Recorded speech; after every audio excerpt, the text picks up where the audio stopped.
नमस्ते, मेरा नाम है डॉक्टर पैटी हेबी। आज हम पुरुष फर्टिलिटी को बढ़ावा देने और शुक्राणु के स्वास्थ्य में सुधार करने के 10 तरीकों के बारे में बात करने जा रहे हैं। प्रीमॉम फर्टिलिटी टिप्स के लिए वीडियो को लाइक करें और चैनल को सब्सक्राइब करें। ठीक है, तो चलिए शुरू करते हैं। पुरुष फर्टिलिटी को बढ़ाने का पहला तरीका ये है कि हम ऐसे खाद्य पदार्थों का सेवन करें जो शुक्राणुओं की संख्या बढ़ाने में मदद करते हैं। तो ऐसा करने के लिए हम ऐसे खाद्य पदार्थों पर ध्यान केंद्रित करना चाहते हैं जो एंटीऑक्सीडेंट और ओमेगा 3 से भरपूर हों। इसलिए जिन खाद्य पदार्थों पर मैं वास्तव में पुरुषों का ध्यान केंद्रित करना पसंद करती हूँ वो है डार्क चॉकलेट। ये एंटीऑक्सीडेंट, अच्छी गुणवत्ता और उच्च कोको से भरपूर होते हैं और इसमें आर्जिनिन नामक चीज भी मौजूद है जो पुरुष फर्टिलिटी के लिए सहायक हो सकती है। इसके अलावा सभी आकार और साइज की बेरीज अत्यधिक सहायक होती हैं। न केवल उनमें विटामिन सी की मात्रा अत्यधिक होती है जो अति महत्वपूर्ण है, बल्कि वे सामान्य रूप से एंटीऑक्सीडेंट से भरी होती हैं और उनमें चीनी की मात्रा भी कम होती है जो वास्तव में एक अच्छी बात है। पुरुषों के लिए एक अन्य फर्टिलिटी खाद्य पदार्थ जिसका नाम है ब्राजील नट्स, ये सेलेनियम का एक अद्भुत स्रोत है। हम जानते हैं कि सेलेनियम वास्तव में शुक्राणु की गुणवत्ता के लिए बहुत अच्छा होता है, इसलिए हम वास्तव में ये सुनिश्चित करें कि हमें पर्याप्त मात्रा में सेलेनियम मिल रहा है, न ज्यादा न कम। इसलिए दिन में सिर्फ 1 से 2 ब्राजील नट्स खाना पुरुष फर्टिलिटी के लिए अच्छा हो सकता है। और जब आमतौर पर पुरुष फर्टिलिटी में सुधार के लिए खाने की बात आती है तो हम वास्तव में ऑर्गेनिक खाद्य पदार्थ खाने की सलाह देते हैं। इसलिए अधिक ऑर्गेनिक खाद्य पदार्थों पर टिके रहना बेहतर है। ये कीटनाशकों से मुक्त होते हैं। कुछ रिसर्च से पता चला है कि कीटनाशक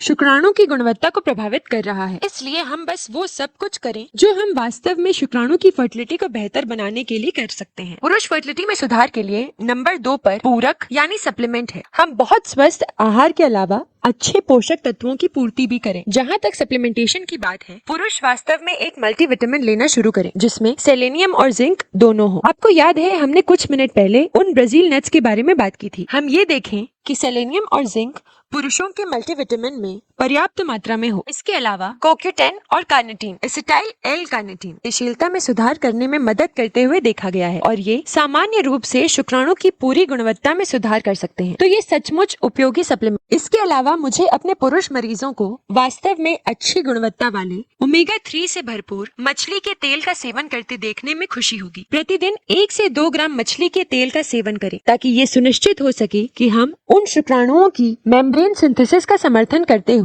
इन्फ्लेमेशन को कम कर रहे हैं। ये पूरे स्वास्थ्य के लिए वास्तव में बहुत महत्वपूर्ण है। ठीक है, लिस्ट में तीसरे नंबर पर है गांजा पीना बंद करना। हम वास्तव में THC युक्त उत्पादों से छुटकारा पाने की कोशिश करें तो marijuana को अपने जीवन से बाहर रखें। ऐसे कई अध्ययन सामने आए हैं जो बताते हैं कि THC अच्छा नहीं है और शुक्राणु की गुणवत्ता पर नकारात्मक प्रभाव डालता है। इसलिए गर्भधारण करने की कोशिश करते समय यह जरूरी है कि आपका पार्टनर marijuana के सेवन से दूर रहे। आप जो कुछ भी खाते हैं, धूम्रपान करते हैं, पीते हैं या करते हैं, वो अब से 72 दिन बाद आपके शुक्राणु की गुणवत्ता को प्रभावित करता है। इसलिए ये महत्वपूर्ण नहीं है कि पुरुष इसे केवल उन्हीं दिनों टालें जब आप गर्भधारण करने की कोशिश कर रही हो। आप जीवन शैली में पूर्ण परिवर्तन करें क्योंकि इसके आसपास भी रहना अच्छा नहीं होगा। हम नहीं चाहेंगे कि इसका असर हमारे शुक्राणुओं के परिपक्व होने के तरीके पर पड़े। तो marijuana, गांजा गर्भधारण करने की कोशिश कर रहे पुरुषों के लिए बिल्कुल भी नहीं है। ठीक है, चलिए पुरुष फर्टिलिटी में सुधार और वृद्धि के लिए हमारी चौथी टिप वास्तव में अधिक सेक्स करना है। इसे सुन के बहुत से पुरुष उत्साहित हो जाएंगे। संयम और बहुत अधिक सेक्स करने के बीच एक बीच का रास्ता होता है। इसलिए आमतौर पर यदि आप हर 2 से 3 दिन या सप्ताह में 2 से 3 बार सेक्स करते हैं तो ये अच्छा है।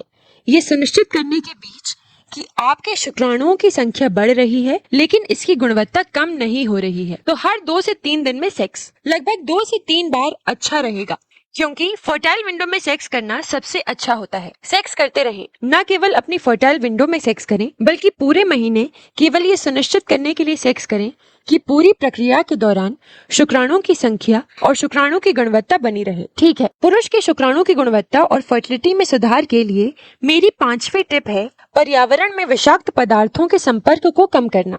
जी हाँ, हमने पुरुष फर्टिलिटी में बहुत बड़ी कमी देखी है और हमें संदेह है कि इस कमी का अधिकांश कारण विषाक्त वातावरण से जुड़ा है जिसमें हम रहते हैं। इसलिए आप अपने घर के आसपास बहुत कुछ कर सकते हैं जिससे वास्तव में पर्यावरण के विषाक्त पदार्थों के प्रति आपके जोखिम को कम करने और सुधारने में मदद मिलेगी।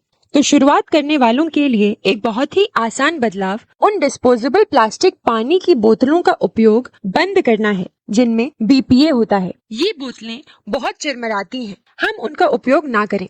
हम अधिक गुणवत्ता वाले फिल्टर्ड पानी को पीना शुरू करें। ये हमारे पानी में मौजूद किसी भी चीज को फिल्टर कर देगा और फिर उस पानी को कांच या मेटल जैसे टिन या एल्यूमिनियम कंटेनरों से पिए। इस तरह हम माइक्रोप्लास्टिक के प्रति अपना जोखिम कम कर रहे हैं और ये सुनिश्चित कर रहे हैं कि हमें बहुत अच्छी गुणवत्ता वाला पानी मिल रहा है, जिससे बड़ा प्रभाव पड़ता है।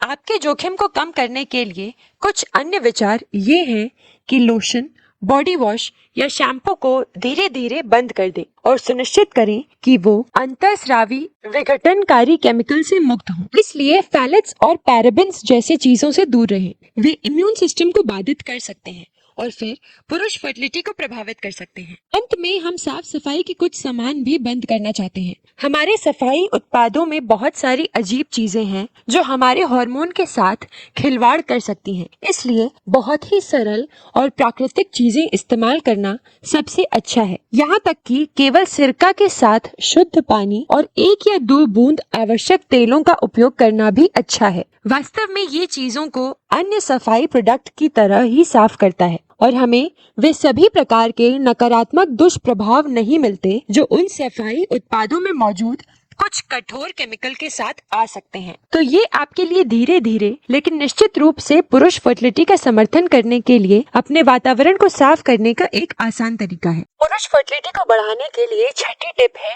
हॉट टब और सौना से दूर रहें। यदि आप बड़े बाथटब या हॉट टब में नहाने के शौकीन हैं, तो ये गर्भधारण करने की कोशिश करते समय बंद करें।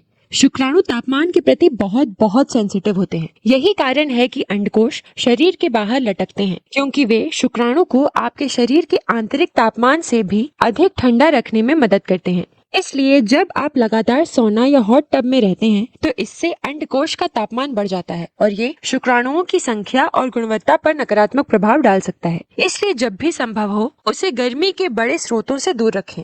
लिस्ट में 7वां नंबर छठे नंबर के साथ जाता है। ये वास्तव में महत्वपूर्ण है कि बहुत अधिक टाइट अंडरवेयर ना पहने। गर्भ धारण करने की कोशिश करते समय बॉक्सर वास्तव में एक बहुत अच्छा ऑप्शन होता है और अंडकोश को लटके रहने और सांस लेने में मदद करते हैं। बॉक्सर उन्हें अच्छे ठंडे तापमान में रहने देता है जैसा कि वे चाहते हैं। जब आप बहुत अधिक टाइट अंडरगारमेंट्स पहनते हैं तो ये अंडकोश को दबा सकता है और शरीर के तापमान के बहुत करीब रख सकता है, जिससे इनका तापमान बढ़ सकता है और फिर शुक्राणु की गुणवत्ता में कमी आ सकती है। तो ढीले आरामदायक कपड़ों को हाँ कहें। ठीक है, नंबर 8, हम शुक्राणु स्वास्थ्य को बढ़ावा देने के लिए ये भी सुनिश्चित करें कि हम उन खेलों और गतिविधियों से दूर रहें जो संभावित रूप से वास्तविक अंडकोश के कार्य को प्रभावित कर सकते हैं। इसलिए बहुत अधिक साइकिलिंग या MMA जैसे कई प्रकार के लड़ाई वाले खेल कभी कभी शुक्राणु की गुणवत्ता को प्रभावित कर सकते हैं। हम बस ये सुनिश्चित करें कि अंडकोश सुरक्षित रहें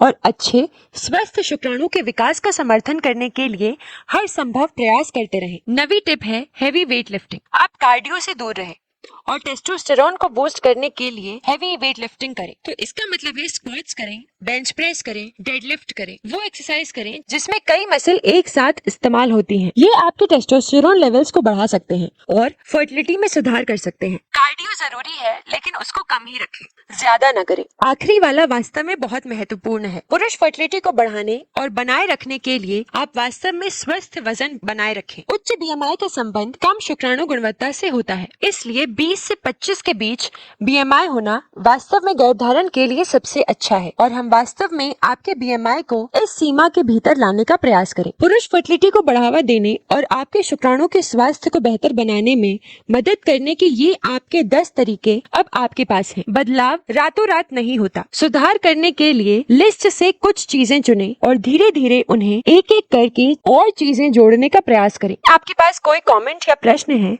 नीचे कमेंट में लिखें और हाँ, अधिक प्रीमियम कंटेंट के लिए प्लीज लाइक और सब्सक्राइब करें। आपकी गर्भ धारण करने की यात्रा मंगलमय हो।